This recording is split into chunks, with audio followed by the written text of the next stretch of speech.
front to the camera because I don't like the fact that it shows the bald spot on the back of my head when I step on this. I have a little thinning, you know. My hair doesn't turn gray as much as it turns loose. But today, Jenna, we miss you. If you watched the video, this is being streamed to Business Growth Network Facebook page. So if you're wanting to come back to this and reference it, everybody should have a handout here. And today we're going to talk about the miracle of margin. And one of the things, and Zip knows this because Zip and I, we're working together, a number of folks that I've been working with lately. One of the things that have become a regular occurrence as I'm working with folks is the lack of margin in their lives in various areas inhibits your ability to make necessarily the best decisions. But because of who we are and what capabilities we really have, the potential, because your potential, if you haven't been told this, if you've listened to me, you've been told this, but if you haven't been told this, you are miraculous, right? In fact, I want you to say, I am miraculous. I am miraculous. Now I want you to also look at somebody else in the room and say, you are miraculous. You are miraculous. So just the saying of that and the acknowledgement of that actually will have a positive impact on your day because you just interrupted the program that's really running in your mind, which is all the things that some of you have mentioned before we got started, that were in your mind processing that you were overcome, whether it's how people perceive the business that you're in, having a wreck with your car and you have to deal with that, not really being that energized with what you do, but more about your avocation or your whatever it happens to be. And what I want to talk to you about is that's not just about finances, okay? It's not just about your financial margin, although that's the one that we tend to talk about the most. I'm not going to go into how to discover your unique reason, vision, and value, which is kind of the core of most things. I'm gonna make a leap here. If that's something you want to get your head around or your mind around or your life around, we need to have a one-on-one, okay? That's just something that we need to sit down and talk about. And but what I really want to talk about today is how do you utilize the miracle of margin in your life to really go forward and pursue your ideal day, pursue your dream. I talked to you already about the 5 secrets to living your dream, right? That was also spawned out of having the same conversation with multiple people over time. And I said, okay, this is something that I ought to put out there, that people don't have to sit down with me one-on-one to really at least get some exposure to, okay? So that's what this is. So the miracle of margin, I want to kind of tell you a story, and I'll shorten this story. Last time I told it, it was a little longer than I intended to be, but it was about the year of the summer between my 11th and 12th birthday. And when I grew up, I played baseball, and I pitched. If you know, baseball now is kind of boring. It doesn't move fast enough, and I played basketball ultimately in high school. But when I was younger, I started in Cub Scouts, and I grew pretty fast. So I was a little taller, a little bigger than most kids. I matured a little quickly. And so I got to be the pitcher, which is what I wanted to do. And so I was this was the last season before I went into junior high school, between my 6th and 7th grade year. And I was on a team where I was, if you've ever played any kind of sports as a kid, how many of you played sports as a kid? You played any kind of sport? Okay, so you got your parents there, you got everybody. When I was growing up, it was a little different in baseball. Now today in baseball, they have, coach pitch, T-ball, whatever. I started when I was 6, and I was pitching at at 6, and I had to learn to pitch at 6, and I was playing in the backyard, so we didn't have any of this kind of these guardrails, as I'll call them, and you'll hear a little bit about guardrails. We didn't have them around, so I was pitching. I also didn't care if you pitched every game and you threw your arm out by the time you were 14 either, which I pretty much did after, because I had a great fastball and I had a great changeup and I had a great, I literally was, I think I averaged through my life as a pitcher, striking out about 10 batters in every game that I played. And if you realize that we only played 7 innings, I never played a 9-inning game except when we went into overtime. So anyway, I'm not saying that to brag. It was something that I felt like my skill level, I had a lot of margin there. When I faced a batter, if you've ever been in a position where it's mano a mano, you're facing somebody and you just know you're probably going to get the best of them, right? And I kind of went into with that margin in my perception or my belief, if you will, in what I did in every battle. So I want to talk to you. It came to it was like the second to the last game, and we were in first place. We had been undefeated, and we were playing the second place team, who had only lost 2 games, right? But they had lost one of them to us, and we were getting ready for the league championship, and we had already beaten this team, and I figured we were gonna beat them again. Went through the whole game, all 7. I'm not going to go inning by inning with you, but basically I had 11 strikeouts, and I got to the top of the 7th inning, and we were 0-0. The other thing I didn't tell you is, do you understand a no-hitter? Mm-hmm. I had the other pitcher, we'd had a few hits, but nobody scored. We were kind of like playing a little bit not to lose, and we were staying in the game. But it was 0-0 at the end of 6 innings, and we were going into the 7th inning, and this is the end of the game.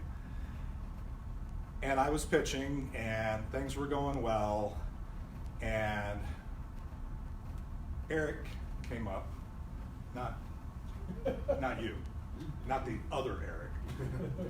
No, Kevin, that's a joke. Inside joke for the people on Facebook Live. But he came up, and he had struck out before. It really wasn't anybody that was a challenge, and I was going to work him over. I had it in my head, and I pitched to him, and he did this thing which was incredible. He hit an easy pop-up fly but it was a little short to left field.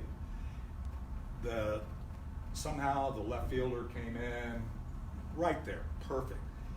Hit his glove and fell off. Now, if you know anything about baseball, that's not a hit. That's an error. It was obviously catchable, there was no question. It was an error. But Mark got on base. And so the next thing I'm sitting there and I have no margin, right? 0-0. I still have a perfect game. I'm thinking about the perfect game. I'm thinking about 0-0. I'm thinking about more. And I get distracted and I throw a couple pitches over to him. Long story short, Mark ends up in my head. This is, if you understand, even I can still remember this to this day. In my head, I'm thinking, okay, I got to focus back on the batter, right? This margin is killing me. I've just got to get this batter out. We had 1 out, and so I'm ready. And coming up was the cleanup batter after this guy. So I did ultimately, but Mark stole second base, and he got to second base. And if you know anything about baseball, again, second base, you can score from second base if somebody hits a long fly to the outfield. Well, in fact, I'll spare you the details. That's what happened. So going into the bottom of struck the next batter out, we were done. Still had my no-hitter, but we were down 0-1. Okay, we were, as you might think, underwater. There was no real margin there, no margin for error. And so I get up, and now I'm in the dugout getting ready. I was batting 4th. So just happened, I was batting, and I had gotten a hit but didn't score before. And so lo and behold, one guy got out, next guy got on base, he made it around to second base, next guy got out, 2 outs. Guess who's up? Guess who gets to, the guy with the no-hitter, the guy was 0-1. I have somebody on base, and I have it in my head. So I start out with that same level of confidence that I normally have, which is, okay, I'm going to take this guy, I'm going to take it to the, it's going to go to the fence, right? So first pitch, I fouled it off, just kind of whatever, got a little cocky. Second pitch, I connected, and that ball went like way out, and then veered off to the left and just missed the left foul pole. So it was a foul ball, but it went over the fence. At that moment in my life, in my all of 11 years, almost 12, I had this thought. And I know I had this thought because it's replayed in my mind. It replays in my mind. You think this is crazy, but this comes up periodically when I'm now a little self-aware and whatever. This whole thing will play up in my mind. I was thinking about, after I hit that one foul, I had 2 strikes.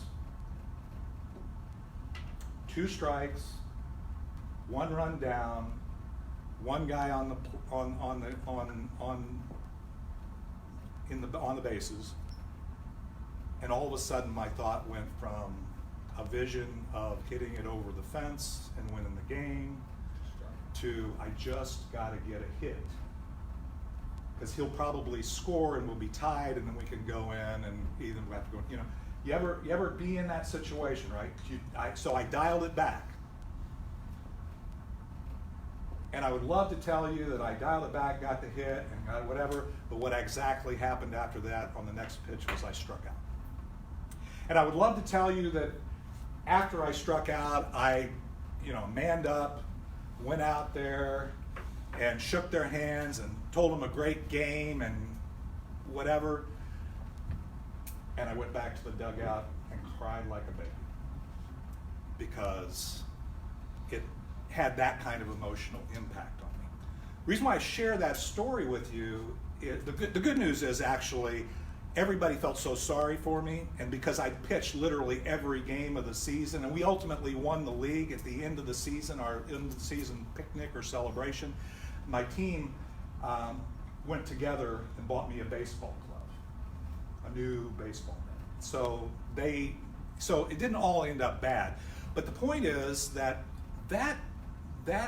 process of dealing with margin is something we deal with our entire lives. You're dealing with your own 0 to 0 or whatever margins. It may not be the same areas as me in any given point in time, but we're all dealing as you begin to look at it. If you understand what it is, if anything were possible, what your life would look like, you're moving towards this thing, you know where you want to go, you have this vision of the people you want to heal, the life you want to live, the experiences you want to have, and you know what value you can provide and everything else.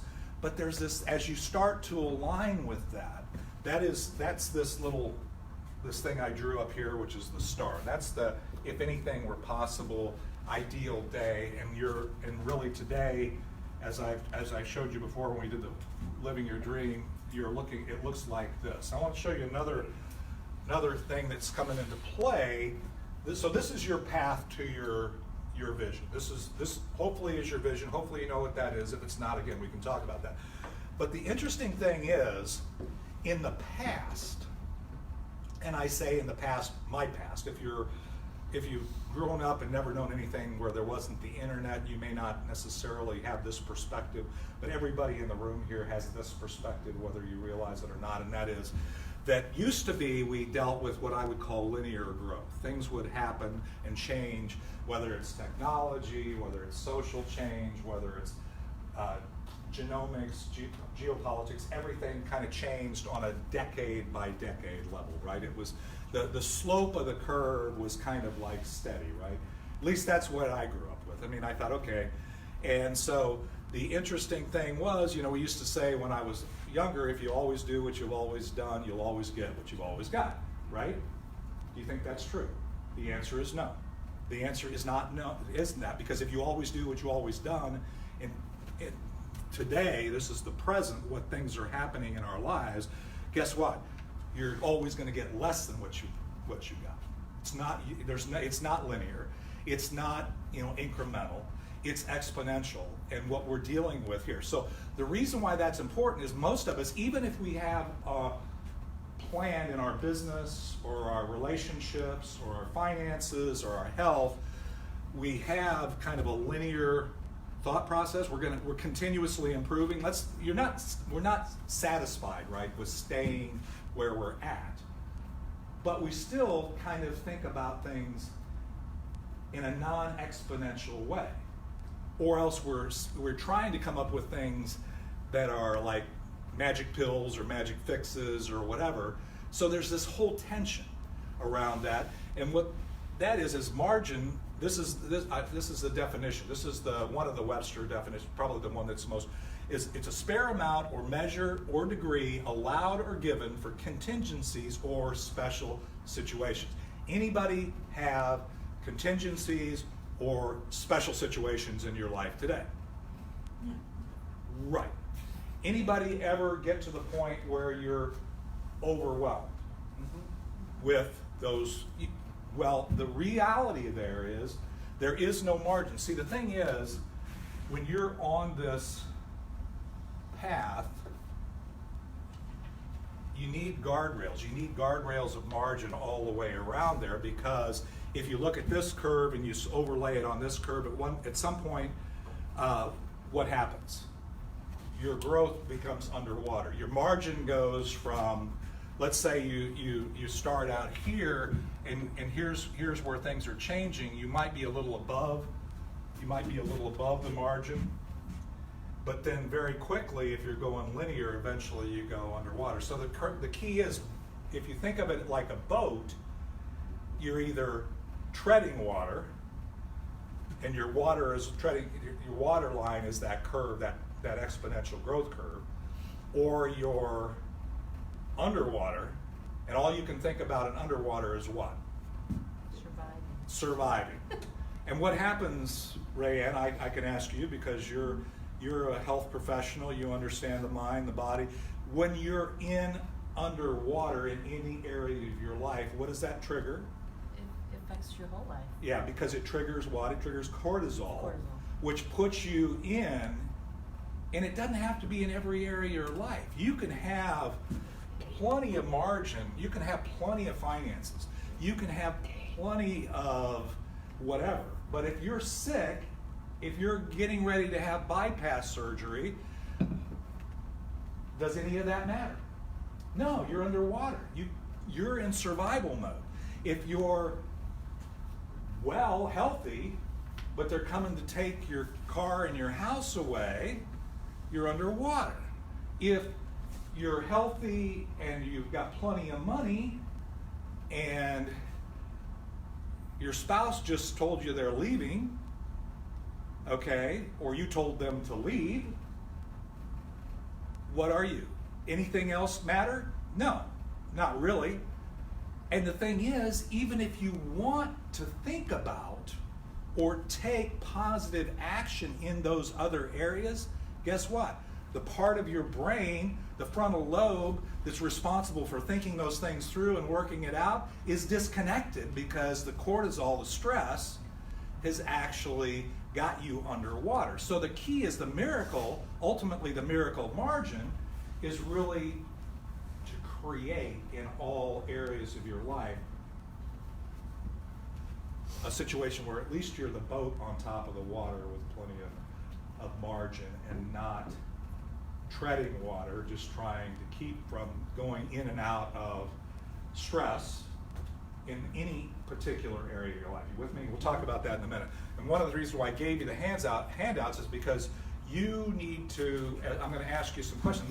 These aren't ones that I can tell you. That as you become, one of the most powerful tools you have, it's your analytical mind. And when you're awake, and hopefully everybody here is awake, nobody taking Zips, CBG or whatever and got their jammies on. But if you're awake, if you're not in what's called theta state, or you're not in whatever, you're in your analytical mind here, at least you're hopefully alpha or beta. Beta is learning and analytical and really actively, dealing with that. Beta actually ends up being closely associated with stress. So I want you to be in a receptive mode in your analytical. But if you are self-aware, you will realize when I talk about these things, or some of these things, there may be some things in your life where you would say, yeah, I'm a little underwater there, or whatever. So what I'm going to talk about here is, I'm going to talk about margin. It's your capacity. Okay, we have infinite possibilities, by the way. But you have, in any given area we're going to talk about, you have capacity less the demand for that capacity. So you have a capacity of empathy. You have a capacity of wellness. You have, I can't, I've got a little knee pain I'm dealing with. I can't run a marathon right now. My capacity to do that, if I was demanded to do that, I would be in stress. So your capacity minus your demand is your margin, and we're going to talk about your margin of time. That, as you know, if you've listened to me at any amount of time, your time is your most valuable asset. The only thing you can't get back today or make up tomorrow is the time you invested, and I hope you're viewing this as an investment today, here and in the rest of the 24 hours that we all have, right? So you have a margin of time that's your 24 hours less the demand on that time. I was talking to somebody who says my demand is 25 hours. Okay, in other words, I have more things to do, more things on my plate. It can be more lifing or adulting or whatever to do that I can possibly get done in 24 hours. The other one is your money, which is an obvious one. You want margin, you want money. The thing is, I see people over and over and over again making decisions on pennies that have thousands of dollars of impact, right? They make a decision to do something, not do something, buy insurance, not buy insurance, whatever, based upon a short-term margin situation, but they're not making their best decisions. But the stress of that being underwater or maybe treading water doesn't give you the opportunity to make the best decision. So part of the miracle is if you can create the margin, then you can step back out of that and maybe make that good investment decision. Your health. See people all the time saying, I went on a ketogenic diet, okay? Regardless of what you think about it, I cut carbs out, did some things like that. And I can't tell you the number of people said, oh, you have to cut out carbs? Well, I couldn't do that. Okay. But you said you want to have my vision of living to 120 years old or whatever age you pick and have the vitality of a 30-year-old, and you'd love to have 10 inches less off your waist, and you'd love to lose 65 pounds or whatever. You'd want to do all that. But I'm confronted with these carbs. I don't know how to cook for myself. I don't know how to do this. I don't have the margin of priority to focus on my health. Or maybe I need to work out, or maybe I can't find 30 minutes in a day, right? Could be a time thing, but also the margin is not allowing you to make the decisions that are going to have, obviously, we all would acknowledge this, right? I'm not telling you something you don't know. There's no magic pill, it's a lifestyle thing, you have to work on it. Relationships, relationships are stressful, but life is a team sport. And I don't care if it's relationships with your spouse or your network or your kids or your parents or whatever it happens to be, right?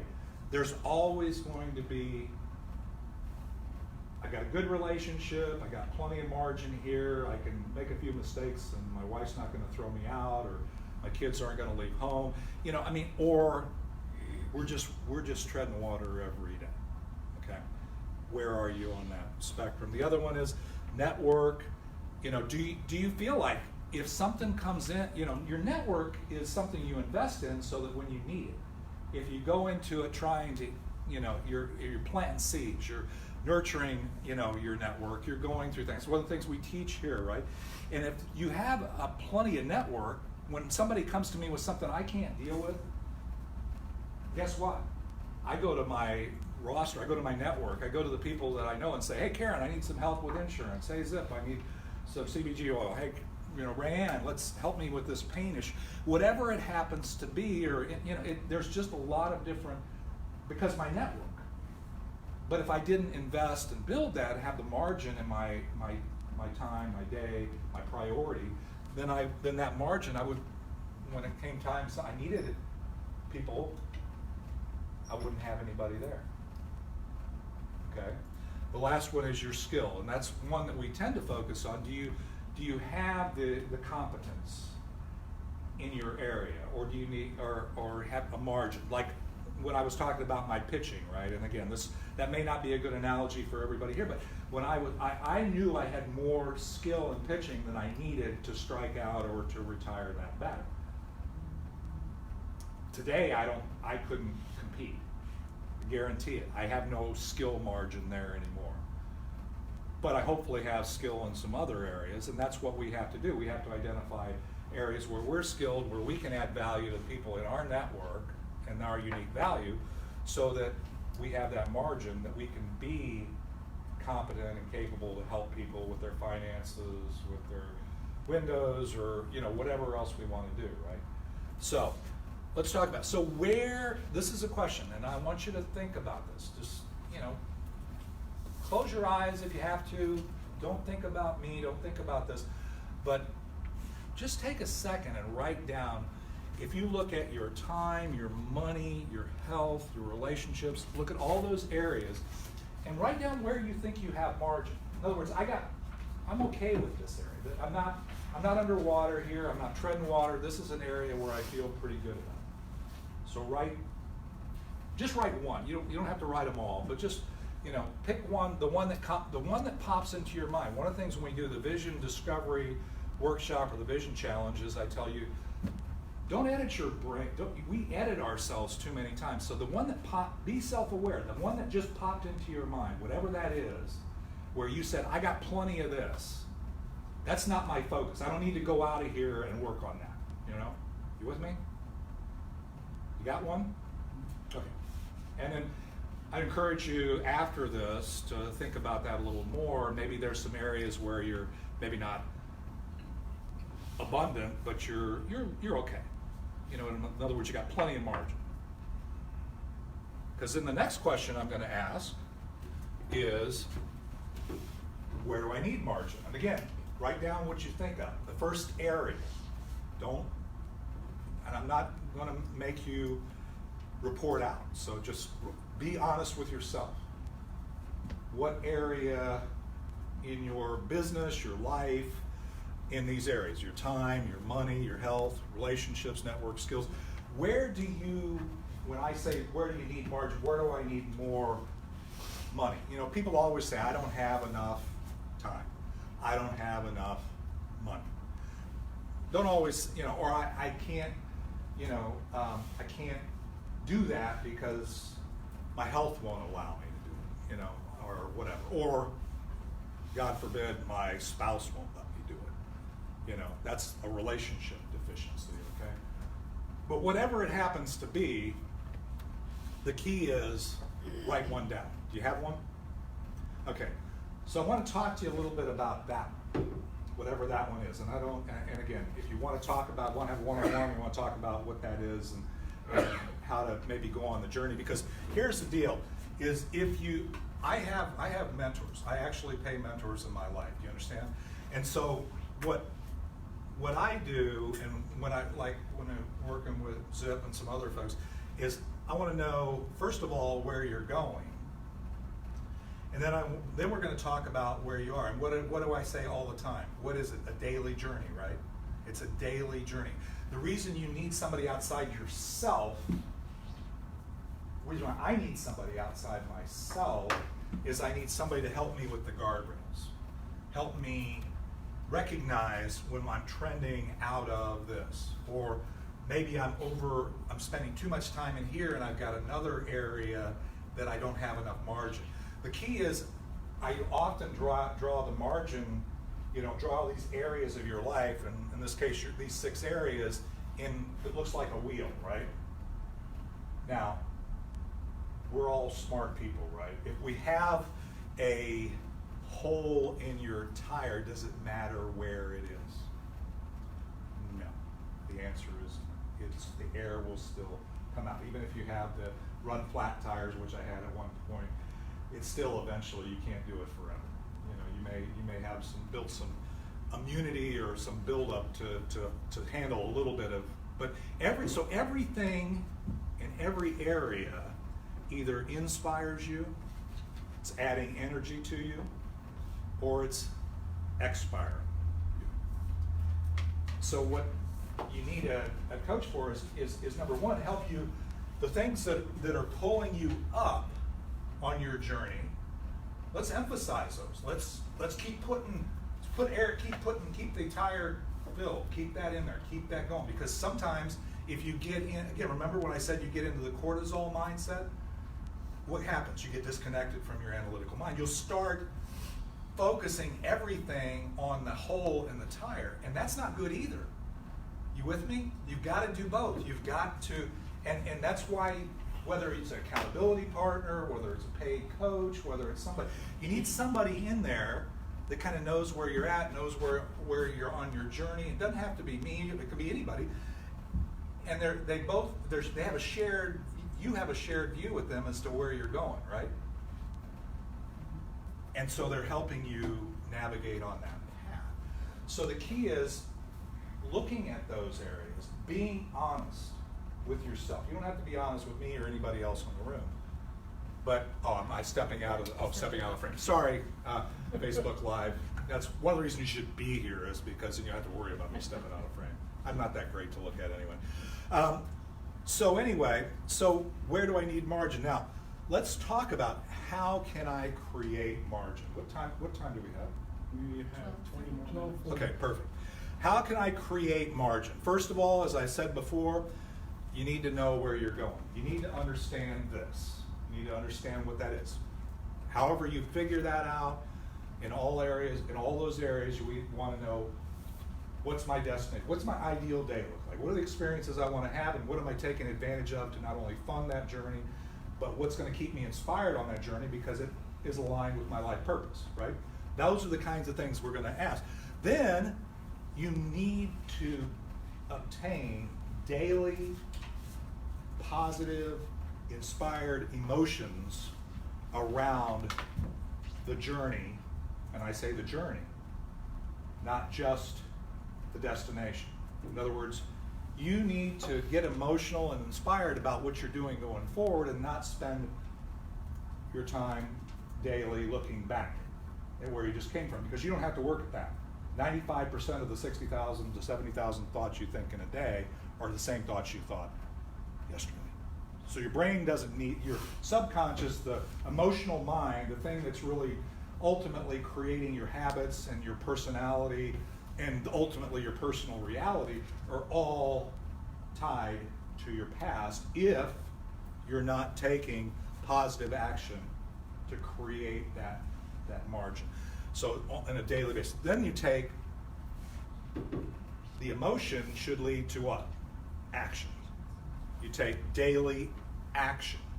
So you're taking actions, and believe it or not, that's what, actions are, it's a cycle, right? So your daily emotions, which is what you wake up with. The thing is, unfortunately, we deal with that passively. That's one of the reasons why I created the Vision Catalyst. We deal with it passively, and we forget where we're going, because our brain wakes up saying, okay, who am I? What am I doing? Okay, I'm a failure. I'm, because I failed yesterday, right? Or I'm in pain, or I'm broke, or don't have enough customers, or whatever it is, right? You wake up with that in the morning, because the emotions that are tied to those things, I struck out in the big game of you wake up with those in your head. So you don't have to work at that, but you do have to work at thinking about, okay, what's it gonna feel like, what's it look like as I'm, going from 9th place to 3rd place, and that's an aspiration, that's an inspiration if you're doing that. So then and then the thing is, this is the whole self-observed, self-aware. One of the things I'm going to be doing with some of my clients is, okay, so tell me what emotions did you have today, what actions did you take, and what did that lead to? Should be a daily process, right? You've got to be aware that how do my thoughts connected to my emotions, connected to my actions, and what was the result of that? Because you're a smart person. You're a miracle. You're a miraculous being. Your mind and body know if you're on the journey or not. You can kid me, but you know. We talked about that in the 5 things.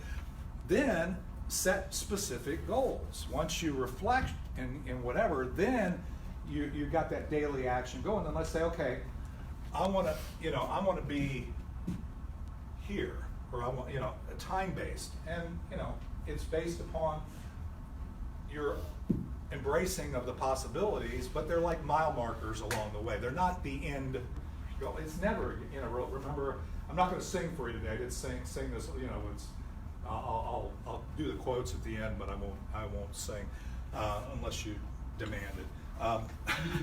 And then the last thing is you need guardrails. You need accountability. When I was talking about 5 secrets to living your dream, the 5th secret was what? Sharing your dream, right? You need to share it, whether it's with a spouse, a friend, accountability partner, coach, whoever it is, needs somebody to kind of help you get outside your own head and give you guardrails. On the 90-day thing that Jenna's been doing here and whatever, part of it is she's providing some of those guardrails around the development of on your journey, right? I would assume. I mean, that's what I would teach and would expect. Is that along the way, how are you doing? Did you get this? Because we tend to kind of keep stepping back, right? We tend to keep going, okay, because where do we go back to? We go back to what? Our comfort zone, right? Does anything creative happen within your comfort zone? Not really. Because creative means it's not something that you thought of before. If you aren't surprised in some of the things that happen to you on a daily basis, and I don't mean the negative things, but the positive things that happen in your life, you're not surprised a little bit, you're probably not tapping your creative mind. You with me? Does that make sense? Because really that's one of the things. Because if you're not surprised with the things that happen, you may have some of those linear goals. You may have some things. You may get to certain mile markers, but you might have been able to. The thing is, the surprise will come because you're a miracle. You have capabilities beyond even what you can. That 5% of your brain that's conscious and analytical and thinking are there. And if you're really tapping into your creative energy, your creative possibilities, you're going to be surprised. People are going to come into your life. This is a whole. I think it's kind of, there's some fallacy about it, but the whole secret and the, manifestation and all the other stuff, it's not magic. And I talked about reticular activating system and other kinds of things. You are attracting, you're generating a certain energy. If you're depressed, if things aren't going well, guess what? You're going to, if that's what you're living in right now, you're going to attract more of that.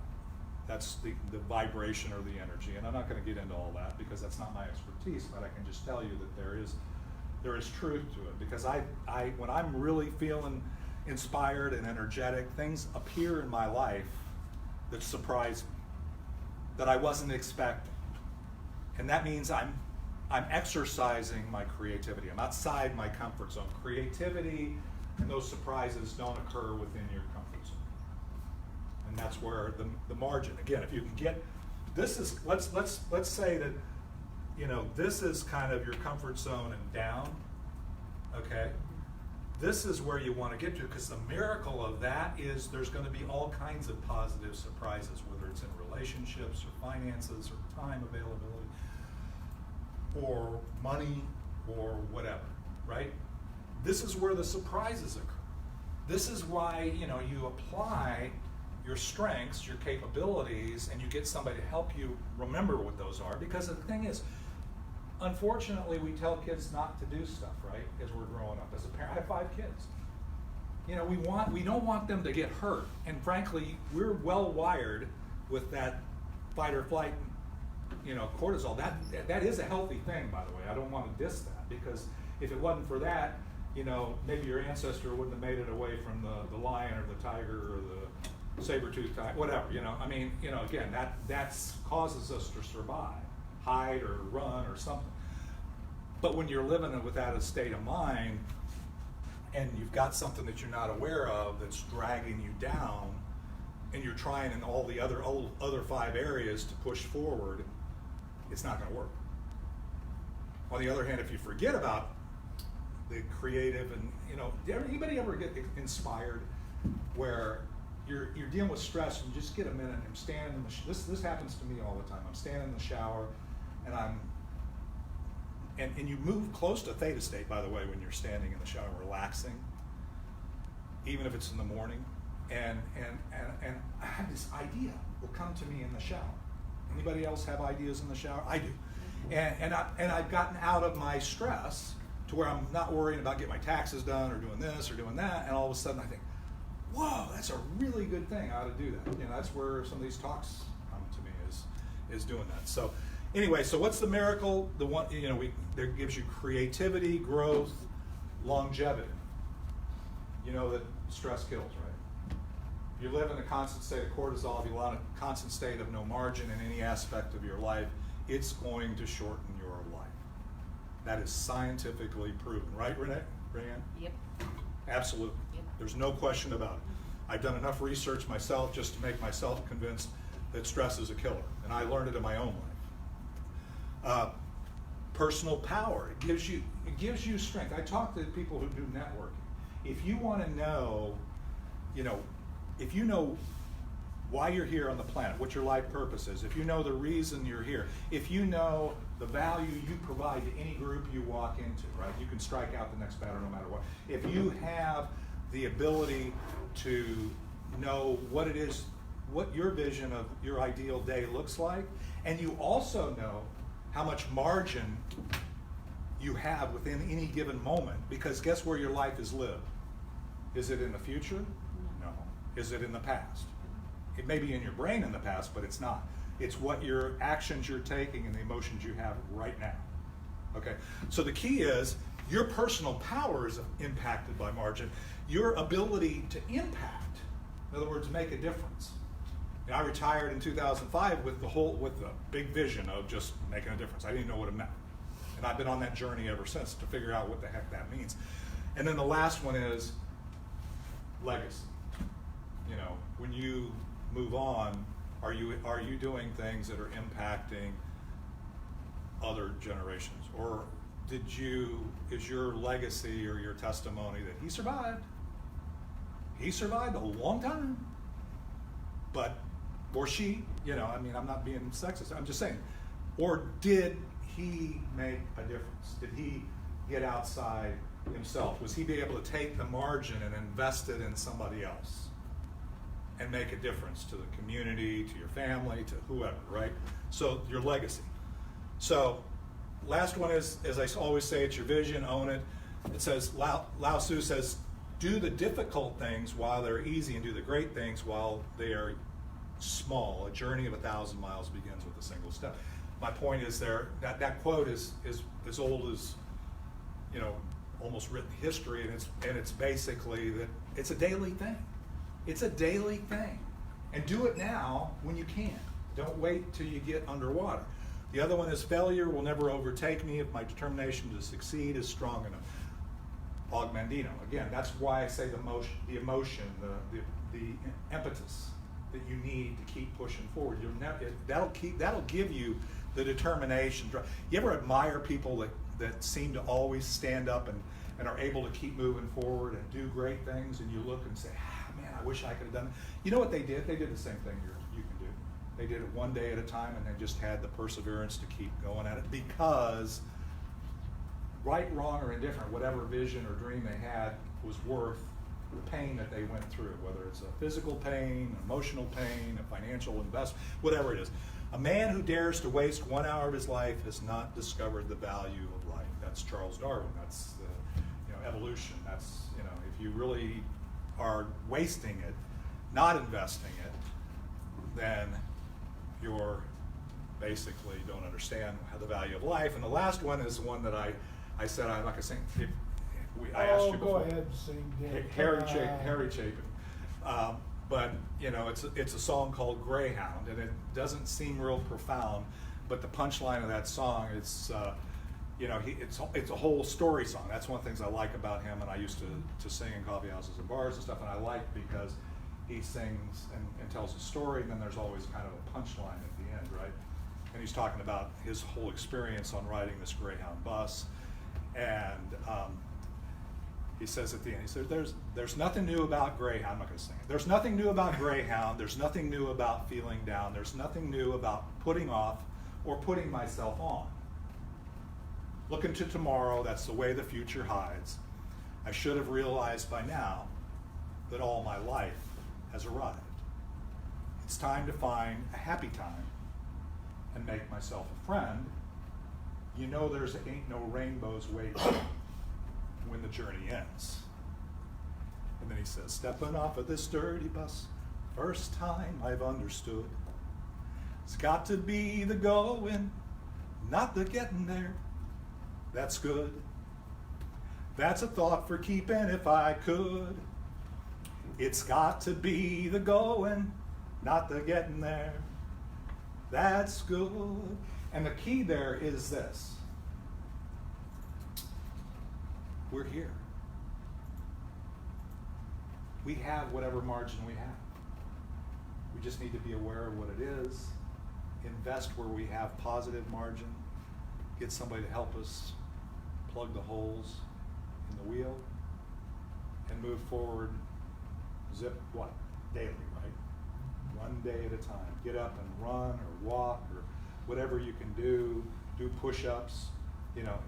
We kind of get that with things, but it's in every aspect of our life that we're building margin, we're building capability to power us through to our destination.